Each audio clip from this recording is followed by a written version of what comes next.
Universitas Islam Negeri Kiai Haji Abdurrahman Wahid Pekalongan adalah simbol perjalanan panjang pendidikan Islam di pesisir Jawa Tengah, sebuah institusi yang berdiri di atas fondasi sejarah yang kuat.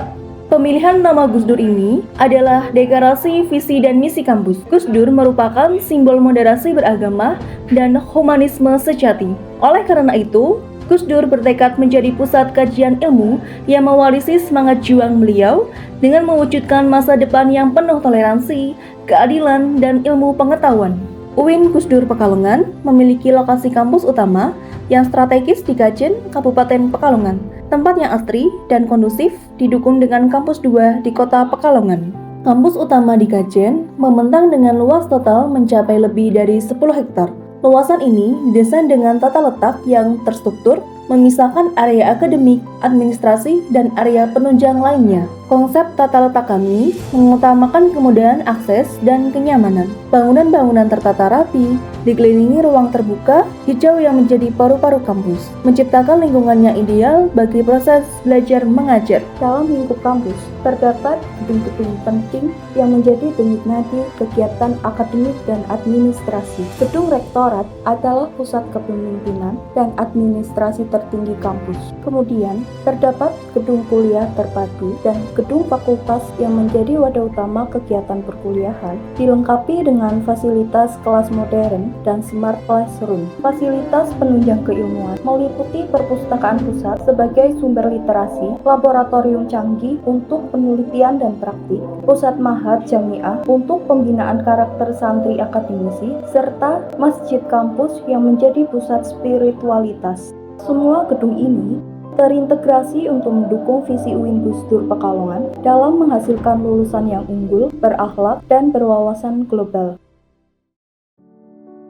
Sebuah permata tersembunyi, tempat harmoni alam dan keramahan masyarakat bersatu membentuk kehidupan yang tenang dan bermakna. Itu kata yang menggambarkan desa Sambarijo. Sambarijo menawarkan suasana pendesaan yang kental dan masih alami. Udara segar, hamparan sawah hijau yang membentang, dan kehidupan sosial yang guyup menjadi ciri khas yang tak terpisahkan. Nilai-nilai kekeluargaan dan gotong royong juga masih terjaga erat, tercermin dari senyum hangat setiap warganya. Secara geografis, Desa Sambarijo terletak strategis di Kecamatan Tirto, Kabupaten Pekalongan.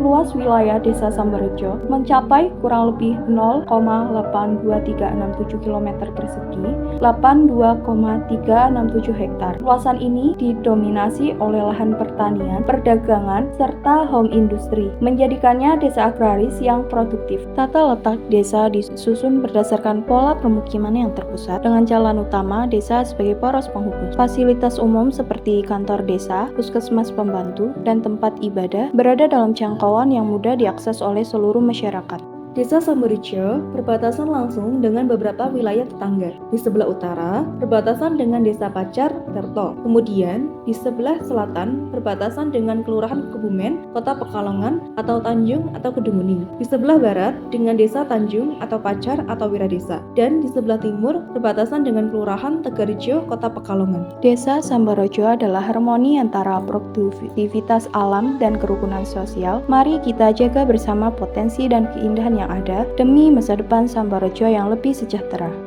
Salah satunya adalah industri batik, di mana kita sebagian adalah pengrajin batik dan mereka itu mendapatkan order biasanya dari Kampung Arab, dari Pekalongan, yang mana mereka mendapatkan order itu mendapatkan motif putih, kemudian di sini istilahnya dibabar. Jadi rata-rata mereka pembatik itu pembatik tradisional, memakai sistem stem, cap atau batik cap begitu, bagian sablon. Kalau dulu ada batik halus, tapi sekarang yang menekuni batik halus itu jarang. Langkah kami, kelompok KKN 17, dimulai dengan penuh semangat di MIS 1 Sambarijo. Tepat pada Minggu 2 September 2025, kami memperkenalkan diri, membuka lembaran baru dalam perjalanan berbagi ilmu. Selama beberapa minggu, fokus utama kami adalah kegiatan belajar mengajar. Kami menjadi fasilitator, menghadirkan metode belajar yang kreatif dan interaktif, dari literasi dasar hingga pelajaran tematik yang menyenangkan. Setiap sesi adalah kesempatan untuk menumbuhkan minat dan kecintaan anak anak-anak pada pendidikan. Perjalanan KKN ini mencapai puncaknya pada Selasa 25 November 2025. Momen perpisahan ini sangat terasa istimewa karena bertempatan dengan Hari Guru. Kami berpamitan sambil membawa kenangan manis dan rasa hormat yang mendalam kepada seluruh staf pengajar. Semoga semangat belajar di MIS 1 Sambarejo akan terus hadir di diri anak-anak. Terima kasih Sambarejo. Selain fokus pada pendidikan, kelompok KKN 17 juga aktif mendukung kesehatan warga desa Sambarejo. Tepat pada Kamis 13 November 2025, kami berkolaborasi dengan bidan setempat dalam pos pembina terpadu atau pos bindu. Peran kami terbilang sangat membantu, mulai dari membantu menimbang berat badan, melakukan pengukuran lingkar perut, hingga memastikan semua data pemeriksaan tercatat dengan tertib dan akurat.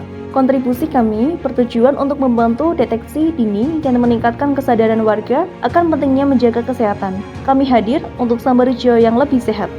Komitmen KKN 17 terhadap kebersihan lingkungan diwujudkan melalui program daur ulang. Dimulai pada Senin 10 November 2025, kami memulai proses kreatif dengan pemotongan galon bekas. Di tangan kami, sampah bertransformasi menjadi sarana kebersihan yang bermanfaat. Material bekas ini diolah menjadi tong sampah yang siap mendukung budaya hidup bersih di Desa Sambarejo. Pengerjaan tuntas pada Rabu 26 November 2025. Tong sampah ini dibedakan dengan warna kuning untuk anorganik dan biru untuk organik. Sebuah langkah nyata KKN kelompok 17 untuk mendorong warga agar lebih peduli terhadap pilah sampah demi lingkungan yang lebih sehat. Untuk mengatasi masalah sampah organik, kami kelompok 17 menghadirkan program inovatif yaitu budidaya maggot. Dimulai pada Kamis 30 Oktober 2025, kami fokus pada pembibitan dan perawatan maggot black soldier fly.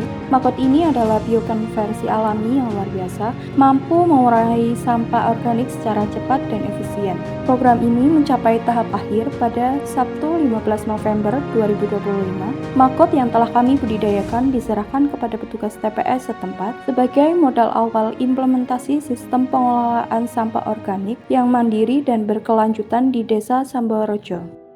Menghadapi masalah pembuangan sampah sembarangan di lahan kosong, KKN kelompok 17 mengambil langkah tegas dimulai pada Sabtu 29 November 2025. Kami merancang membuat papan pelang larangan buang sampah. Pengerjaan dilakukan secara intensif dan hanya dalam 2 hari, papan peringatan ini selesai dan langsung dipasang. Pada Minggu 30 November 2025, pelang ini telah terpasang di titik strategis. Aksi cepat ini adalah upaya kelompok 17 untuk mendisiplinkan masyarakat dan mengembalikan kebersihan lingkungan Desa Sambarejo. Inilah program kerja utama dari kelompok 17, yaitu mewujudkan sistem pengelolaan sampah yang mandiri dan berkelanjutan melalui pendirian Bank Sampah Desa Sambarejo. Dimulai pada Selasa 2 Desember 2025, kami bekerja intensif. Kami menyiapkan tidak hanya infrastruktur fisik, tetapi juga sistem administrasi dan sosialisasi kepada warga desa. Tuntas dalam waktu singkat, pada Jumat 5 Desember 2025, Bank Sampah resmi berdiri dan siap menjadi motor penggerak ekonomi sirkular desa. Sebuah tonggak penting yang mengubah sampah menjadi tabungan demi masa depan Sambarejo yang bersih dan sejahtera.